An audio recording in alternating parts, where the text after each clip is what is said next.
So on a recent video I made where I was talking about some of the gold bars I had a comment that said, "This is clickbait because gold is gold." And today I'm just going to first put my gloves on because I'm going to be touching coins in plastic capsules. We don't want to get any fingerprints on plastic capsules with without our gloves. So anyway, we are going to look at a few different coins today. And like I said on the video about the bars, gold is gold until you are buying or selling it. So what I mean by that is when you basically come to sell or come to buy some gold, you're going to be faced with different premiums to buy, and also different coins have different advantages, different liabilities. So it's not as simple as saying gold is gold. There are obviously some dealers who will only pay the same for any piece of gold, but there's not many of those, I think. I think some do pay, a bit of a premium for certain coins, and some definitely do sell certain coins for a bit of a premium.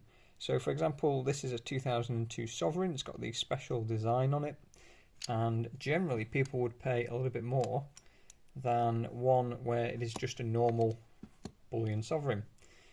Also we have here another one. Certainly if you go to a dealer and try and buy a 2005 Sovereign, 2002 Sovereign, they are probably going to be a little bit more expensive.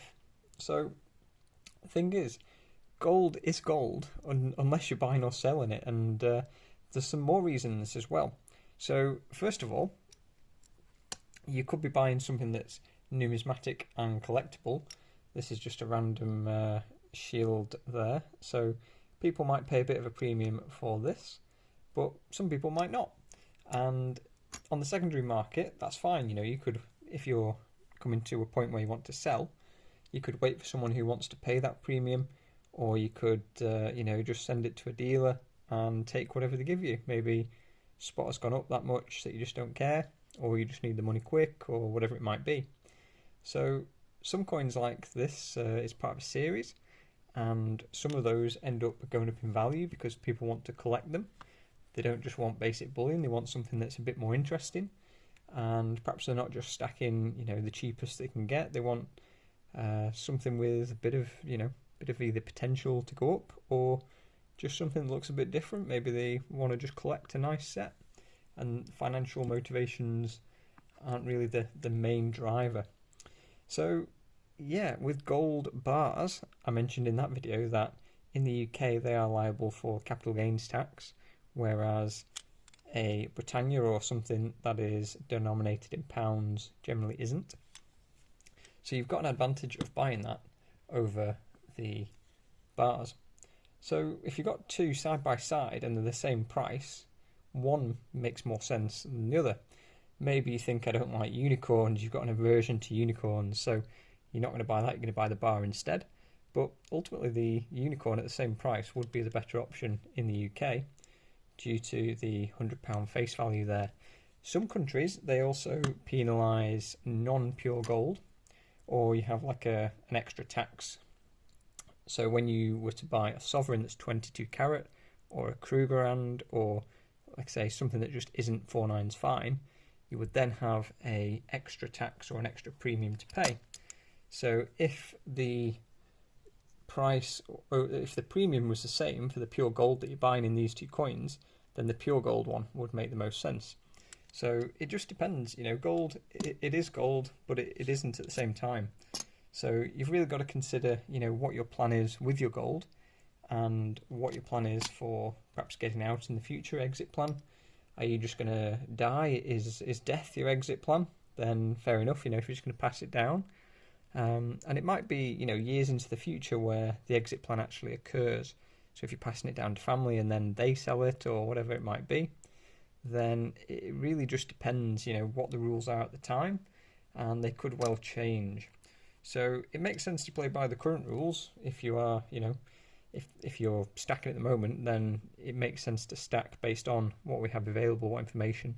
The rules might not change. But yeah, somewhere like I think Australia and Canada would charge an extra premium for the 22 carat versus 24. So again, it's just another thing to consider.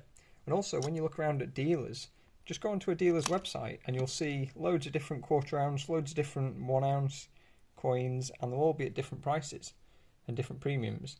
So the gold just isn't gold because they're all different prices. So when you look at the sell prices as well, tell the dealer you've got a 1 ounce Britannia or a 1 ounce Krugerrand, they might not care. They might just give you the same.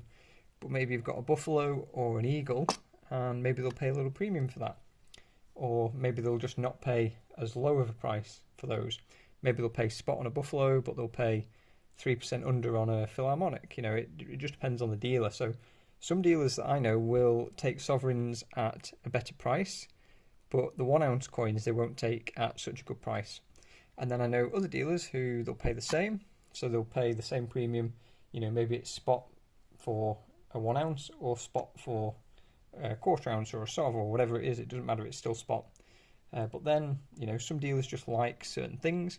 Maybe the dealer has a particular customer who is after certain coins, and you come in with something and they think, oh, that 1966 sovereign, yeah, I could take that because I've got someone who's really after that coin, and he said he'll pay a bit of a premium.